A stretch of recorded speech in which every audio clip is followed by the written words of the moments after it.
Melawan Australia, pemirsa, timnas Indonesia diprediksi akan mempertahankan sebagian besar pemainnya seperti saat menahan imbang Arab Saudi. Anak asuh Shin Tae-yong diharapkan mampu meredam serangan Australia.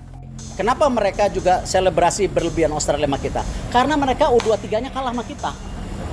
Karena kalah, jadi malu. Nah sekarang dia ini, tadi saya bilang sama pemain, tidak ada yang nundukin kepala, tidak ada yang nangis. Dan pasti saya akan bilang ke tim senior kita, ya, tim senior kita yang akan juga ketemu Australia di grup, kita fight juga, kita kasih lihat ya, kita bukan bangsa yang mereka bisa selebrasi begitu-begitu, oke? Kita lawan mereka. Dan sekarang saatnya memanfaatkan kita bertanding di kandang sendiri. Dukungan yang luar biasa terlihat dari supporter yang militan, supporter yang fanatik dengan tim nasional kita. Tiket pertandingan sudah habis, sold out ya, di semua kategori. Ya, ini memperlihatkan antusiasme yang sangat tinggi dari pendukung tim Garuda yang berharap bahwa kita bisa mengalahkan Australia. Tidak mudah, tidak gampang. Tiket pertandingan habis terjual, baik di premium, ya, kategori premium itu 1,5 juta harganya, itu ludes. Ya. Dan kemudian itu baik di North, ya, bukan di North, di West dan East, ya, Barat dan Timur, habis. Ya, kemudian kita bisa melihat di Garuda West, Garuda East juga, yang 1 juta selesai, diborong habis. Turun lagi ke Garuda North dan South, ya, di utara dan selatan, itu 550.000 kalau nggak salah harga tiketnya. Putus, selesai semua, ya, dihabisin oleh pendukung tim nasional kita. Jadi turun sampai di 250.000 pun tiket, ya, itu selesai. Ya, jadi tidak tersisa. Dengan keadaan seperti ini, euforia yang luar biasa, ini seperti dalam tanda kutip ya, menciptakan neraka buat Australia lawan kita nantinya. Ini teror habis-habisan akan diberikan oleh supporter kita terhadap tim tamu. Ya, saya pikir wajar-wajar saja karena ambisi dari pemain-pemain kita untuk mengalahkan Australia itu membuat juga para pendukung tim nasional kita itu terbawa. Ya, ini pasti dengan laga yang penuh emosional yang akan terjadi di GBK di saat timnas akan bertarung melawan Australia. Peluang kita untuk lolos terbuka dengan catatan kita bisa mengalahkan Australia. Ya. Artinya tentu para pemain dari timnas kita fokus 110% agar bisa meraih kemenangan untuk bisa menjaga peluang agar minimal lolos ke round 4 dari babak kualifikasi Piala Dunia tahun 2026. Dan jika timnas kita bisa lolos ke round 4, tentu timnas kita akan punya peluang untuk bisa lolos ke Piala Dunia karena di atas kertas tentu lawan-lawan yang nanti akan dihadapin di round 4 adalah tim-tim yang tidak sekuat seperti yang dihadapin di fase grup C ini. Jadi pada saat memang Australia dari segi materi pemain punya pemain yang lebih berpengalaman. Saya tidak mengatakan bahwa punya pemain yang lebih berkualitas karena sekarang timnas kita punya pemain yang juga berkualitas dengan begitu banyak pemain kita yang bermain di Eropa. Tapi dari segi pengalaman sebetulnya para pemain Australia jauh lebih berpengalaman karena ini adalah tim yang tidak mengalami perubahan yang signifikan dari tim yang sebelumnya bermain di Piala Dunia tahun 2022. Tapi kan walaupun mereka berpengalaman, tentu sekarang mereka tidak bisa menganggap remeh Indonesia. Buktinya bahwa pada saat mereka menjalani sesi latihan tersebut secara tertutup. Artinya mereka mulai khawatir dengan kekuatan dari Indonesia. Kalau takut sih enggak, tapi mereka mulai khawatir. Tapi yang menarik adalah bahwa mereka menjalani sesi latihan secara tertutup dan memang mereka tidak memberikan banyak informasi tentang persiapan mereka. Artinya jelas mereka ingin mendapatkan minimal 1 poin dari pertandingan pada tanggal 10 September nanti. Kapten Timnas Australia meminta kepada seluruh jajaran pemainnya, seluruh stafnya untuk tidak takut ketika menghadapi Timnas Indonesia. Ya salah, ini namanya Matthew Ryan, oke? Dia bilang hormati Indonesia secukupnya aja, jangan berlebihan. Maksud jangan berlebihan berarti pada takut. Ngerti gak lo? Jadi dia bilang, lo boleh hormatin timnas Indonesia sekedar aja. Jangan sampai setiap hari diomongin, setiap hari dibahas. Nah itu gue ngerasa kayaknya harusnya timnas Indonesia yang ngebahasin Australia. Waduh, ini ada si ini nih. Wah, ada si ini nih, gimana nih kemarin dia main begini. itu harusnya urusan kita, tapi udah nggak terjadi lagi. Malah pemain-pemain kita santai-santai di hotel, nggak mikirin lawannya siapa, karena lawan siapapun gua rasa udah bisa kita sikat. Karena patokannya Saudi Arabia. Saudi kita bisa mengimbangi, padahal main di kandang dia. Nanti ada kejadian-kejadian menarik tentang situasi di Stadion Saudi, itu disampaikan langsung sama jurnalis dia. Oke, gue lanjutin. Itu membuat mental kita naik. Karena apa? Karena Saudi pernah ngalahin Argentina, dan Saudi ini langganan Piala Dunia. Ketika langganan Piala Dunia bisa kita imbangin, bahkan hampir menang kita lawan dia. Kalau nggak dia hoki, ada deflect bola dari Verdong, dunia kaget. Sesuai prediksi gue bilang nanti lawan Saudi, kemungkinan besar kita akan mengagetkan dunia. Dengan seri aja itu dunia kaget sebenarnya. Banyak media Vietnam, kita nggak usah pikirin, itu udah paling bawel. Sekarang lagi caper sama kita dia. Biasanya ngoceh-ngoceh, sekarang kebingungan. Media Malaysia, konten kreator Malaysia memuji kita setinggi langit. Banyak hal yang terjadi terhadap timnas kita di akhir-akhir ini.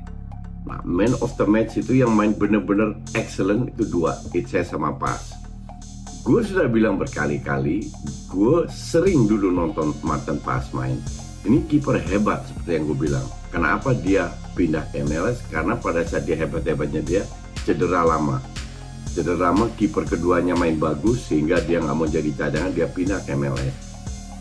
Dan di MLS juga termasuk ke Player of the Year, kalau nggak salah Keeper of the Year. Dan kelihatan banget tidak mendiskreditkan kiper lainnya bahwa memang dengan hadirnya Pas, dengan ketinggian, dengan tingginya 192 jaraknya, nyetop penalti walaupun dia bikin kesalahan, salah dia juga. That's the only kesalahan yang dilakukan oleh Pas kalau gue bilang. Sisanya ya almost perfect. Kalau itu penalti nggak terjadi walaupun dia nyetop, gue kasih dia 10 itu. Kemarin gue kasih dia 9 termasuk Itse. Jadi intinya ya everybody happy, dan ini memberikan angin segar, apalagi Australia kalah, tapi kita nggak boleh terbebani, tidak boleh jumawa, bermain seperti biasa lawan Australia dan kita bisa meraih 3 poin. Kalau gue lihat berdasarkan ini memang masih satu match ya. Rank 1 itu untuk Jepang, 2-4 itu terbuka. Karena Australia memang nggak sehebat yang orang bilang. Begitu pula juga Saudi. Jadi ini masih semua terbuka. Oke, apakah kita bisa? Tergantung faktor apa? Ya tergantung masing-masing. Bisa nggak lu bermain as a team? Bisa nggak lu memanfaatkan peluang kecil itu? Kalau bisa, kecuali Jepang, semua kita bisa kalahkan. Sebelum lebih lanjut, jangan lupa tekan tombol jempolnya, sebagai tanda bahwa kalian cinta timnas Indonesia.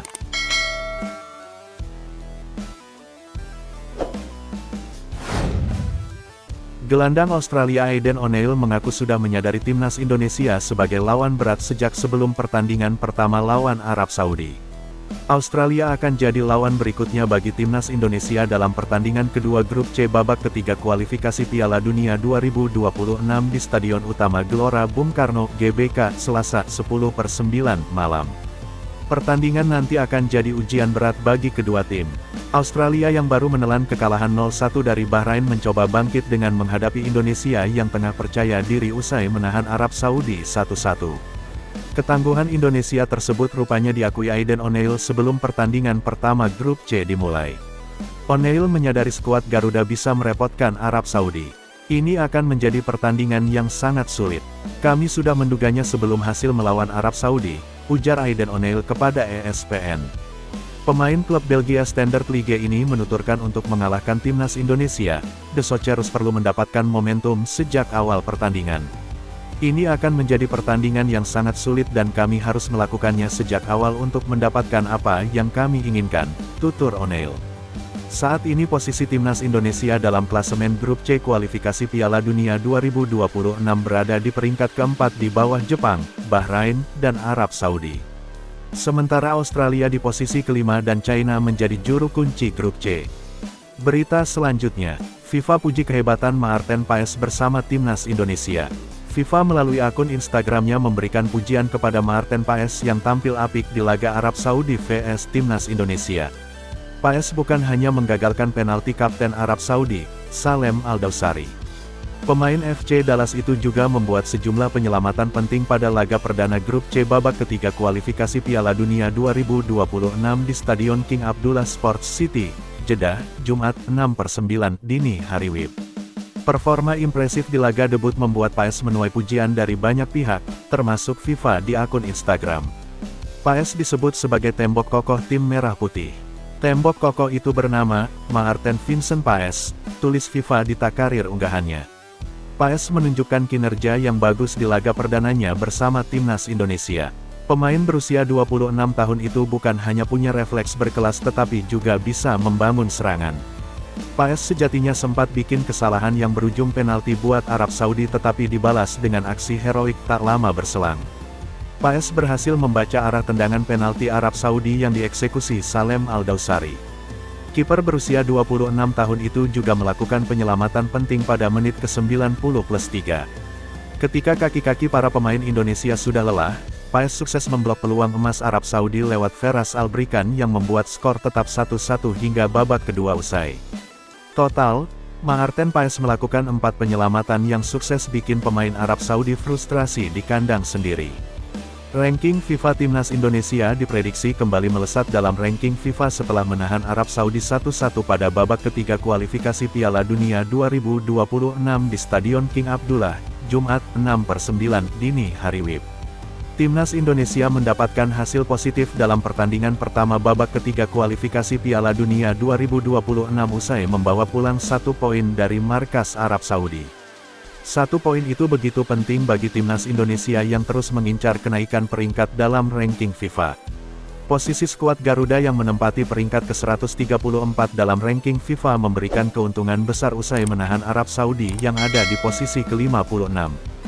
Jauhnya jarak tersebut membuat Indonesia diprediksi naik beberapa peringkat untuk rilis ranking FIFA berikutnya. Menurut @FootyRankings, Indonesia akan mendapatkan tambahan 6,88 poin dari pertandingan ini. Sementara Arab Saudi mendapat pengurangan poin 6,88 poin. Dengan tambahan poin tersebut tim asuhan Shin Tae-yong ini akan mengoleksi 1115,61 poin. Dengan begitu Asnawi Mangkualam dan kawan-kawan bisa merangsek naik 3 peringkat ke posisi ke-131. Tambahan poin itu bisa membuat timnas Indonesia makin dekat dengan target PSSI untuk sampai ke dalam 100 besar dalam ranking FIFA pada tahun ini. Dalam pertandingan tersebut timnas Indonesia unggul lebih dulu lewat gol Ragnar Oratmangun pada menit ke-19. Akan tetapi Musab Al-Juwair menyamakan kedudukan pada menit ke-45+3. Raihan 1 poin tersebut cukup bagi Indonesia untuk tidak berada di papan bawah klasemen grup C babak ketiga kualifikasi Piala Dunia 2026. Indonesia menempati peringkat keempat klasemen grup C di bawah Jepang, Bahrain, dan Arab Saudi. Berita selanjutnya, Malaysia iri PSSI gercep rekrut Miss Hilgers dan Eliano Regenders. Sikap Federasi Sepak Bola Indonesia (PSSI) yang gerak cepat gercep dalam merekrut pemain keturunan baru untuk timnas Indonesia, Miss Hilgers dan Eliano Regenders, ternyata membuat iri negara tetangga, Malaysia. Salah satu akun fanbase skuad Harimau Malaya julukan timnas Malaysia heran dengan gerakan Federasi Sepak Bola Malaysia (FAM) yang kalah cekatan dengan PSSI. 2 pemain keturunan timnas Malaysia, Wan Kuzain dan Richard Chin, disebut-sebut tak kunjung jadi fokus utama FAM. Wan Kuzain saat ini berkarir di Amerika Serikat (AS) bersama St. Louis II sedangkan Richard Chin berkiprah di Inggris memperkuat klub Vanborough. Sudah here we go. Aneh betapa lamanya proses dokumentasi Wan Kuzain dan Richard Chin. Yang ini, Miss Hilgers dan Eliano Regenders, hanya sesaat. Definisi manajemen yang orang tersebut gagal mengelola klub domestik dan kemudian memanfaatkan relasi tersebut untuk naik jabatan di Harimau Malaya. Cuit akun @onefootballem, Jumat tanggal 6 September tahun 2024. Sementara itu, PSSI sekarang telah menerima Miss Hilgers dan Eliano Regenders sebagai rekomendasi pemain keturunan selanjutnya yang akan diproses naturalisasi. Keduanya bahkan sudah tiba di Jakarta dan bertemu dengan Ketua Umum, Ketum PSSI, Erick Thohir.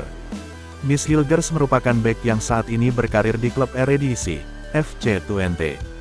Dia telah mencatatkan total 101 caps bersama The Tukers julukan FC Twente serta berhasil menyumbang 3 gol dan 1 assist sejak resmi promosi ke tim utama pada 2020 lalu.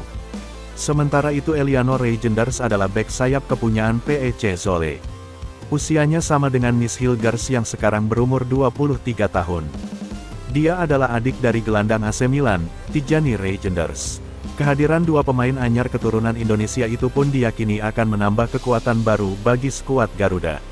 Mengingat saat ini timnas Indonesia juga tengah berjuang di babak ketiga kualifikasi Piala Dunia 2026.